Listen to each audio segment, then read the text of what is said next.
Bom dia, pessoal, tudo bem? Todos preparados para mais uma aula de Química? Hoje a gente vai começar um módulo novo. O nosso módulo de hoje é o módulo 4, um caderno novo, uma apostila nova. A gente parte para a segunda apostila.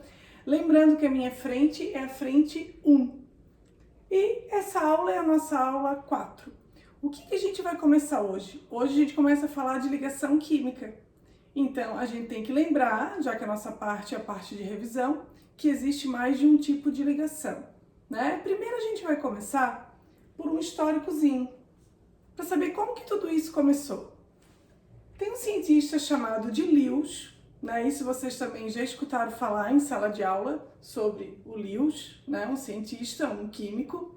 Ele resolveu explicar a tabela periódica através da configuração eletrônica, através da distribuição eletrônica. E essa distribuição eletrônica dos elementos da tabela periódica, ele quis comparar com a última coluna, com o último grupo da tabela periódica, a última família, que é a família dos gases nobres.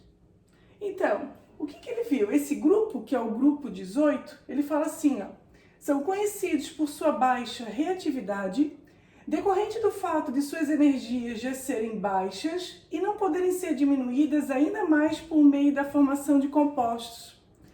Então ele sabia que os elementos que estavam no último grupo da tabela periódica eram elementos que às vezes a gente fala que são elementos inertes, elementos isolados, que não fazem reação química. E ele quis comparar os outros elementos com esses elementos que apresentavam a última camada estável, a última camada completa. Essa baixa energia está associada a eles por possuírem nível eletrônico mais externo completamente preenchido, quer dizer, a última camada completa, fazendo com que a teoria de Lewis seja frequentemente chamada de teoria do octeto. Como que era a última camada deles, né? Desses elementos que aparecem aqui, no último grupo, no grupo 18. Valência 0, a gente fala, né? São elementos, claro, a gente sabe que toda regra tem sua exceção. Durante as aulas a gente sempre fala do putz, caiu numa exceção. A gente fala no geral que eles não fazem reação química, eles têm reatividade baixa, só que tem exceções, né? A gente vai ver nas exceções da teoria do octeto, que é o que a gente vai começar a ver agora também, essa regrinha, que existe elemento que é gás nobre e faz ligação sim, mas isso é mais pra frente, tá? Então, essa é a última coluna que ele foi analisando, tentou explicar todos os elementos através da distribuição eletrônica, comparando com a estabilidade dos elementos do grupo 18, com os gases nobres. Daí Lewis tirou uma teoria, a teoria do octeto, por causa dos gases nobres. Então, o que ele resolveu sobre os gases nobres? Destacam-se dentre os outros elementos químicos por apresentarem uma estabilidade única, o que lhes confere um comportamento inerte para reações químicas. Foi o que a gente acabou de falar, né? Uma vez que não precisam ganhar, perder ou compartilhar elétrons. Normalmente esses gases aparecem como átomos isolados e suas ligações atômicas ocorrem apenas em condições muito especiais. É o putz, né? Sempre tem exceção, a gente vai ver isso também. Fazendo a distribuição eletrônica da última coluna, ela está aqui, né? Então, ó, o hélio é o único elemento que é gás nobre, ele só tem uma camada, a camada K, um único subnível, subnível S, com 2 elétrons. Ele é considerado nobre também porque a camada dele está completa e o subnível dele também, né? Então, ele também está na família dos gases nobres, apesar de ser o único elemento que não tem 8 elétrons na última camada. Então, comparem, ó, neônio, 2 e 8, a última camada, camada de valência completa. O argônio, 2, 8 e 8, camada de valência com 8, também completa, S2 e P6, a gente já viu isso em tabela periódica. O criptônio, 2, 8, 18 e 8. O xenônio, 2, 8, 18, 18 e 8. E o radônio, 2, 8, 18, 32, 18 e 8. Tirando o hélio, todos os elementos do grupo 18 apresentam 8 elétrons na última camada. Apresentam a última camada completa. Por isso, eles não precisam fazer ligação química. Por isso que a gente faz a gente fala, quer dizer que são gases inertes, né? Reatividade baixa, certo? Porque ele já tem a última camada completa. Daí vem a teoria, uma regrinha, a regra do octeto. Então, o Lewis é que lançou essa regra, a regra do octeto. Ele começou a comparar todos os elementos da tabela periódica com a última coluna. E ele viu que esses elementos estavam procurando estabilidade. Eles queriam ficar estáveis e felizes, como a gente fala em sala de aula, né? Então, eles seguem uma teoria, por causa da coluna dos gases nobres, a teoria do octeto. Essa teoria diz que um átomo adquire estabilidade quando apresentar 8 elétrons na última camada. Lembra que também pode ser chamada de camada mais externa, camada de valência. Ou 2, como a gente acabou de falar, caso a última camada seja a primeira, a camada K, que é o caso do hélio. De modo geral, é possível caracterizar a estabilidade do átomo quando adquire uma configuração estável semelhante à de um gás nobre. A regra do octeto é uma situação geral, pois há muitas substâncias estáveis que alcançam estabilidade sem completar 8 elétrons em sua camada mais externa. A gente considera a teoria do octeto, a regra do octeto, para o geral da tabela periódica, né? Para a grande maioria dos elementos. Claro que tem alguns elementos que não seguem essa teoria, ficam estáveis com menos de 8 elétrons ou ficam estáveis ultrapassando a teoria do octeto, com mais de 8 elétrons, 10, 12. Tem exceções? Sim. Putz, a gente vai ter que estudar isso também, tá? Mais pra frente nas próximas aulas. Como que a gente pode gravar? O grupo 1, 2 e o grupo 13, a gente fala que são os metais, eles têm 1, 2 ou 3 elétrons na última camada. É uma das características do metal que a gente estudou na parte de tabela periódica. Então, ó, o grupo 1, que é a família 1A, tem 1 elétron na camada de valência. O grupo 2, ou a família 2A, 2 elétrons na camada de valência. O grupo 3A, ou 13, 3 elétrons na camada de valência. São os metais. Cuidado, porque a gente também já viu essa parte na tabela periódica e a gente viu que, por exemplo, o boro, eu coloquei aqui, ó, ele está no grupo 13, ele tem 3 elétrons na última camada, mas ele não é um metal, ele é um semimetal. Então, cuidado, é bom ter uma tabela periódica e ver a posição do elemento na tabela. A gente fala que é no geral. Geralmente, todos que têm 1, 2 e 3 elétrons na última camada são chamados de metais. Mas sabe que tem que estar muito atento. Depois, como que eles se comportam? Como são metais, o metal perde elétron. O metal doa elétron para encontrar estabilidade. Como que vai ficar quem faz parte do grupo 1? Mais 1. Quer dizer que perde um elétron, se transforma no íon positivo, um cátion mais 1. Aqui, grupo 2... vai se transformar num íon positivo também, 2 mais. O grupo 13, 3 mais. E depois, do outro lado da tabela periódica, a gente tem o grupo 15, ou família 5A. Eles vão ter 5 elétrons na camada de valência, na última camada. O grupo 6A, ou grupo 16, vai ter 6 elétrons na camada de valência, na última camada. O grupo 17, ou família 7A, 7 elétrons na camada de valência. Então, esses elementos que estão mais para o lado direito da tabela periódica, eles têm alta eletronegatividade, alta afinidade eletrônica, são átomos menores. E a gente viu em propriedades da tabela que esses átomos que são menores, que estão mais para a direita, né, eles têm maior facilidade em atrair elétron para si, em ganhar elétron, em receber elétron. E o que a gente acabou de falar dos metais, eles estão do outro lado da tabela periódica, mais para a esquerda da tabela. Então são elementos maiores, eles têm maior raio atômico, menor afinidade eletrônica, menor o potencial de ionização, menor a eletronegatividade. Para esses elementos é mais fácil, como eles são elementos maiores, perder elétron. Então, por isso que a gente estuda que o metal perde elétron e o grupo 15, 16 e 17 é o grupo dos não metais. Eles têm tendência em ganhar elétron, em receber elétron.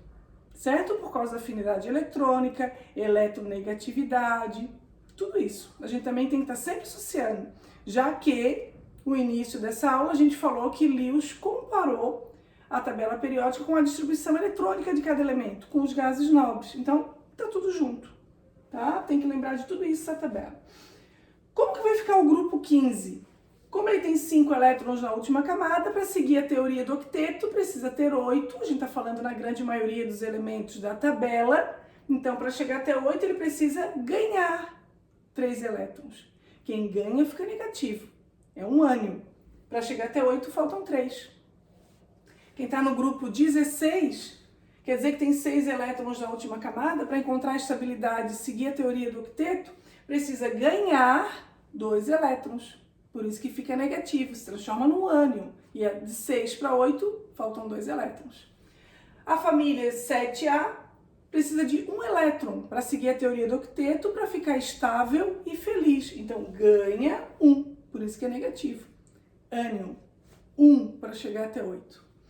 Agora eu coloquei uma observação. Eu falei de quem tem 1, 2 e 3 elétrons na última camada, 5, 6 e 7. Não falei do 4. Então, cuidado com 4. Eu botei uma observação aqui, ó. A família 4A, ou grupo 14, a gente também já tinha falado isso nas outras aulas, mas a gente vai relembrar agora. Possui caráter anfótero e por isso pode atuar tanto como perdedora de elétrons quanto como recebedora, variando sua característica química de acordo com a do seu ligante. Tudo vai depender com quem que esse elemento está se ligando. Porque se a gente voltar aqui na tabela periódica, ó, a gente fala que os semimetais é um conjunto com 7 elementos. Na sala de aula antes a gente falava que era o bolinho de siri, né? Então, a família 4A é essa aqui, é a família do carbono. Carbono, ele é um não metal. Aqui, o silício, ele é um semimetal. Aqui, o estânio, metal. Então, a gente já tinha falado isso nas outras aulas, né? Na mesma coluna, tem elemento que é não metal, semimetal e metal. Então, quem tem 4 elétrons na camada de valência vai depender com quem que ele está se ligando, certo? Se ele se ligar com um elemento que precisa ganhar, ele vai doar, senão ao contrário, certo? Então, vamos voltar lá, né? Na natureza, encontrando estabilidade, o que os elementos podem fazer? Eles se ligam doando, recebendo ou compartilhando elétrons. Claro que a própria natureza se encarrega disso, mas tem elementos que são elementos sintetizados em laboratório. Então, isso também pode ser feito em laboratório. A gente fala no grande geral de acordo com a natureza, certo? Então, para encontrar estabilidade, eles seguem a teoria do octeto, né? Doando, recebendo ou compartilhando elétrons. E para cada tipo de ligação, a gente vai ter um nome. Ó, primeiro que a gente vai estudar a ligação iônica ou eletrovalente. Então, por exemplo, o sal de cozinha. A ligação que ocorre na formação do sal de cozinha, do NaCl.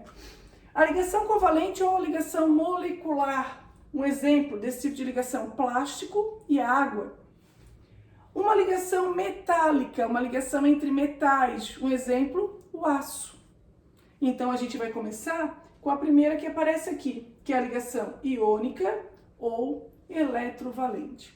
Nesse tipo de ligação, no geral a gente fala que é uma ligação onde um doa e o outro recebe elétron. Um se transforma num íon positivo e o outro se transforma num íon negativo. A gente fala que cada um está numa ponta da tabela periódica. Um tem maior eletronegatividade, o outro tem menor eletronegatividade, tem maior raio atômico, por exemplo, um ao contrário do outro. Nessa ligação, eles apresentam cargas opostas. Então, um é carga positiva, o outro é carga negativa. Ocorre o que a gente chama de atração eletrostática, a atração entre as cargas opostas. Acontece que vai ser atraído uma quantidade de carga positiva e uma quantidade de carga negativa. A gente fala que tem um número coordenado. Então, uma quantidade de cada tipo de carga. Nessa atração eletrostática, nesse número de cargas positivas e de cargas negativas, forma o que a gente chama de retículo cristalino. É como se fosse um desenho geométrico, que a gente vai ver daqui a pouco. Tá? Então, Então, ó, aqui está a atração entre as cargas opostas. É uma ligação que pode acontecer entre metal com não metal, um metal com semimetal e metal com hidrogênio. No geral, a gente considera esse tipo de ligação entre metal e não metal, mas pode acontecer também com semimetal e com hidrogênio. Eu coloquei alguns exemplos aqui. Quem são os metais? Ó, eu coloquei da família 1A, do grupo 1. Então, todos desse grupo vão perder um elétron, quer dizer, se transforma no íon positivo, num cátion. Lembrando que quando um elemento ele perde elétron, por exemplo, que eu coloquei aqui o sódio, ele tem número atômico igual a 11. Ele vai perder um elétron. Se ele perder um elétron, ele vai ficar com 10 de elétron. Ele vai ficar semelhante a um gás nobre. Ele não vira um gás nobre, mas ele fica semelhante. Tem gás nobre com número atômico igual a 10, com número de elétrons igual a 10? Tem. O neônio. Então, quando o átomo segue a teoria do octeto, segundo Lewis, né, que fez essa teoria, ele perde ou ganha elétron numa ligação, é esse tipo de estabilidade que ele está procurando. Ele quer ficar semelhante a um gás nobre. Então, notem que ele sempre vai ficar com um número de elétrons que vai ser igual a um gás nobre. Notem que isso vai acontecer. Então, aqui eu coloquei também potássio e rubídio. Então, nesse caso, perdendo um elétron da camada de valência, ele atinge o octeto. Ele fica com 8 elétrons na última camada. Aqui eu coloquei o grupo 2, os metais alcalinos terrosos. Eles têm 2 elétrons na última camada, então quer dizer, se eles doarem esses 2 elétrons, se eles perderem esses 2 elétrons, eles ficam com 8. Segue a teoria do octeto. Então, se ele perde ou se ele doa, ele se transforma no íon positivo 2, carga 2 mais. O grupo 13 eu coloquei como exemplo o alumínio. Então, tem 3 elétrons na última camada, ele precisa perder esses 3 elétrons para ficar estável e feliz, semelhante a um gás nobre. Quando ele perde, ele segue a teoria do octeto, ele fica com 8 elétrons na última camada, na camada de valência, daí ele fica feliz. Aqui eu coloquei alguns ametais, coloquei do grupo 15, nitrogênio e fósforo, precisa perder, quer dizer, ganhar para poder encontrar estabilidade, ficar com 8, ao contrário do metal, né? Ele é um não metal. Então, nesse caso, ele ganha, ele recebe 3 elétrons, ele fica com 8, segue a teoria do octeto. Aqui quem está no grupo 16 tem 6 elétrons, precisa ganhar, receber 2 elétrons, lá na última camada, na camada de valência, para completar 8, para seguir a teoria do octeto, ficar estável e feliz. O grupo 17, para ficar estável e feliz, semelhante a um gás nobre, precisa ganhar, receber 1 elétron. Segue a teoria do octeto e fica semelhante ao gás nobre. Então, só para a gente relembrar, já falei, mas eu vou falar de novo, ó. Esse tipo de ligação é uma ligação entre íons, positivo e negativo.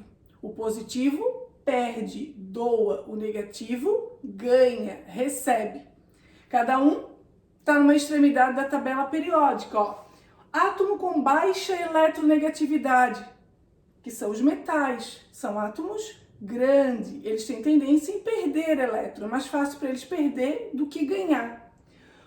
Formação de um íon positivo, a partir do momento que ele perde, né, é um átomo com maior raio atômico, menor eletronegatividade, menor afinidade eletrônica, né, ele se transforma no íon positivo, num cátion.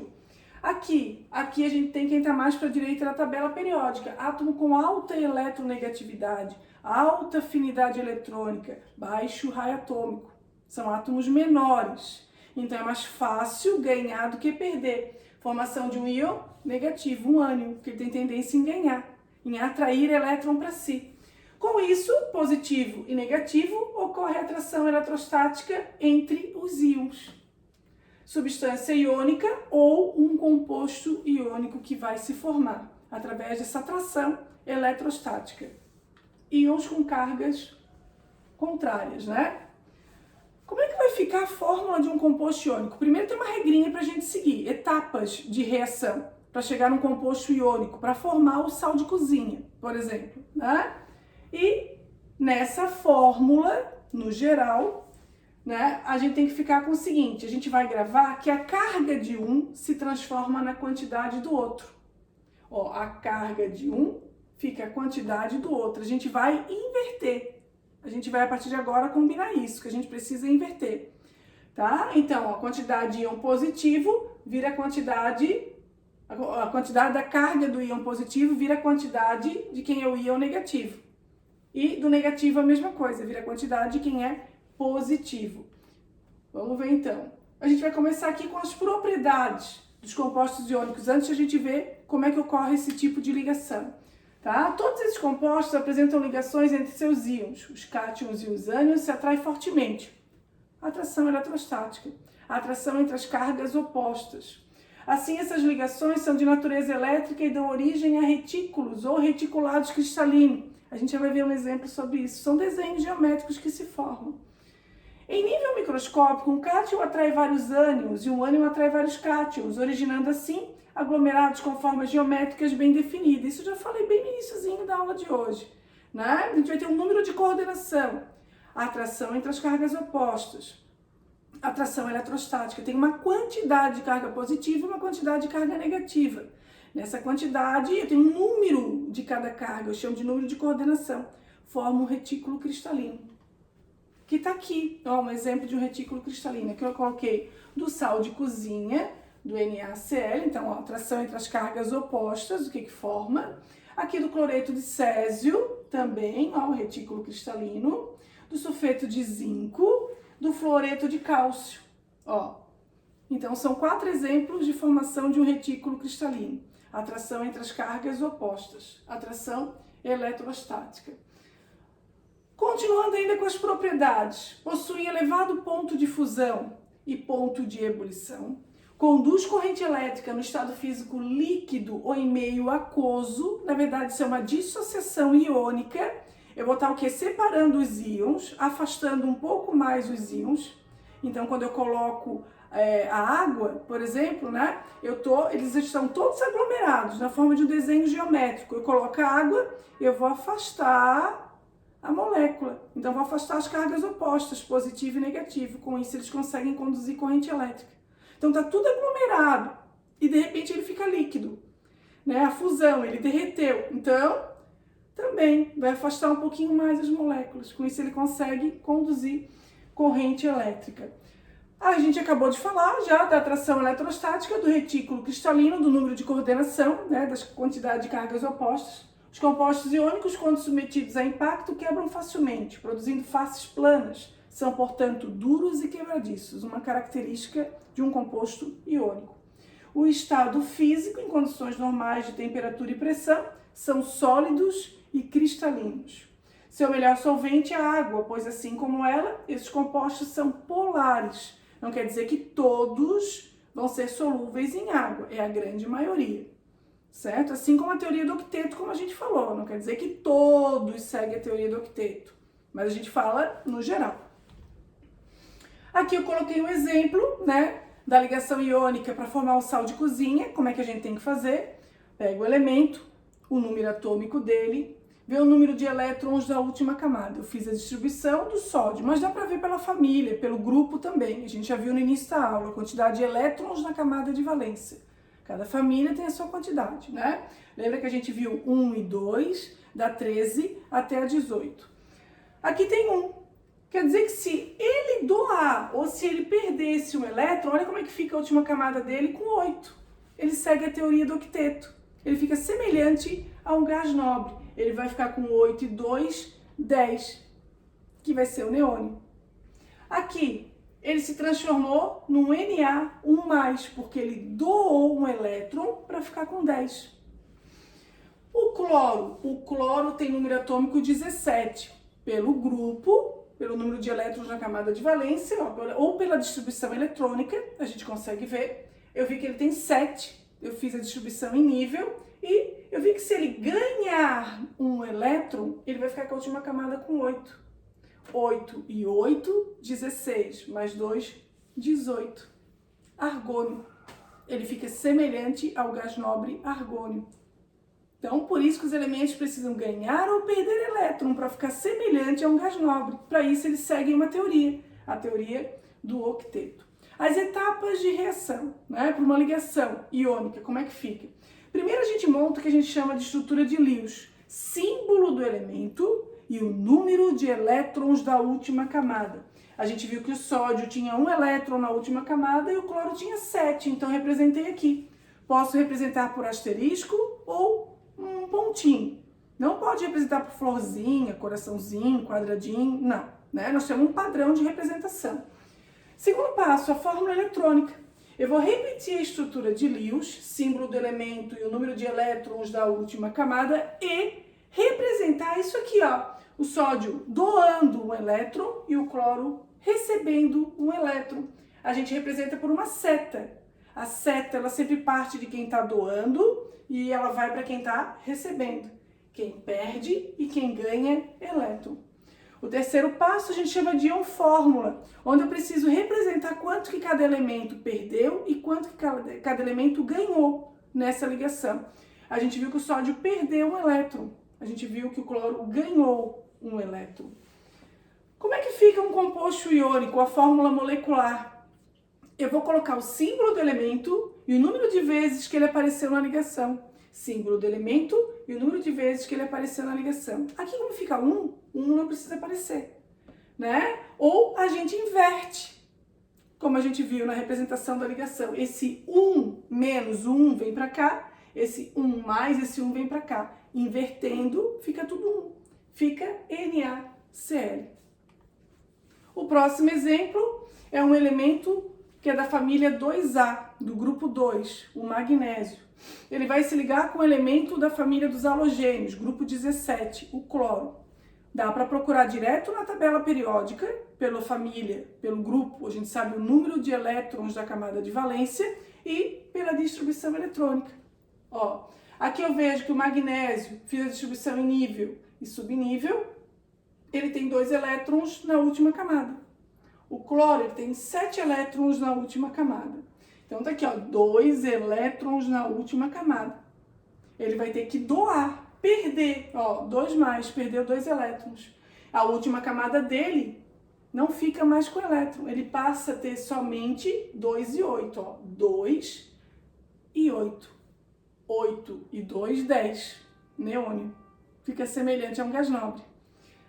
O cloro, ele tem 7 na última camada, na camada de valência. Se ele ganhar mais 1, ele vai ficar com 8. 8 e 8, 16, mais 2, 18. Ele fica semelhante ao gás nobre argônio. Então, ele precisa ganhar um elétron. Tá aqui, ó, vermelhinho, ele ganhou mais 1. Então, ele ficou com a última camada estável com 8. As etapas, primeiro é a estrutura de Lewis, símbolo do elemento e o número de elétrons da última camada, elétrons da camada de valência. Segunda fórmula eletrônica, eu vou repetir a estrutura de Lewis, símbolo do elemento e o número de elétrons da última camada e representar a ligação, um doando e o outro recebendo, um perdendo e o outro ganhando elétron. E a fórmula. Eu tenho que representar quanto que cada um perdeu e quanto que cada um ganhou de elétron. Então, magnésio se transformou em magnésio 2+, porque ele doou 2 elétrons. Cada átomo de cloro ganhou 1. Mas qual é o total que eu tenho de cloro na ligação? 2. Ó, 2 no total e cada cloro ganhou 1. Terceira etapa é o íon-fórmula e a quarta, um composto iônico, fórmula molecular. Eu tenho o Mg1Cl2. Magnésio apareceu uma vez na ligação e o cloro apareceu 2 vezes na ligação. Ou inverte. Esse 1 aqui do cloro, 1 menos, vem para cá, vira a quantidade de magnésio. A carga do magnésio, 2+, esse 2 vem para cá, vira a quantidade de cloro. Terceiro exemplo é um elemento do grupo 13, o alumínio, com o elemento do grupo 16, o oxigênio. Se ele está no grupo 13, olha a última camada dele, ele tem 3 elétrons, ele precisa perder, doar 3 elétrons. Aí ele fica com 8 e 2, 10, semelhante a um gás nobre, neônio. O oxigênio, a última camada dele ficou com 6. Se ele ganhar 2, ele fica com a última camada com 8. Ele fica com 8 e 2, ele vai ficar com 10. Ele fica semelhante a um gás nobre. Então, por isso eu representei aqui. O alumínio perdendo 3, ó, então a última camada dele ficou sem elétron, a gente nem representa aqui. O oxigênio ganhou mais 2 elétrons na última camada, ficando com 8, estável e feliz, semelhante ao gás nobre. As etapas de reação: primeiro, estrutura de Lewis, símbolo do elemento e o número de elétrons da última camada. Segundo, fórmula eletrônica, eu vou repetir a estrutura de Lewis e representar a ligação acontecendo. A setinha de quem doa para quem recebe. Terceira etapa, íon fórmula, quanto que cada um perdeu e quanto que cada um ganhou. O total de cada um na ligação. Ó, o alumínio perdeu 3, se transformou em Al3+. Quanto que eu usei de alumínio na ligação? 2 símbolos, o 2 está aqui. O oxigênio, cada oxigênio ganhou 2, se transformou no íon negativo, 2-. Total de oxigênio na ligação, 1, 2, 3. 3 está aqui. Inverte, vai ficar Al2IO3, composto iônico, fórmula molecular. Aqui estão os exercícios que eu selecionei da apostila para a gente fazer. Não esqueçam que agora é a nossa apostila 2, o caderno 2, o módulo 4. É o iniciozinho, esse início da matéria está misturado, né, nesse capítulo, então tem poucos exercícios por enquanto. Então tentem fazer para fixar bem, para relembrar bem lá do primeiro ano a nossa ligação iônica, como que se faz a ligação e quais são as suas características. Certo? A gente se encontra na aula de assistência. Espero que vocês tenham entendido. Fixe bem, né? Boa semana e até a próxima aula, o próximo encontro. Beijo para vocês. Tchau!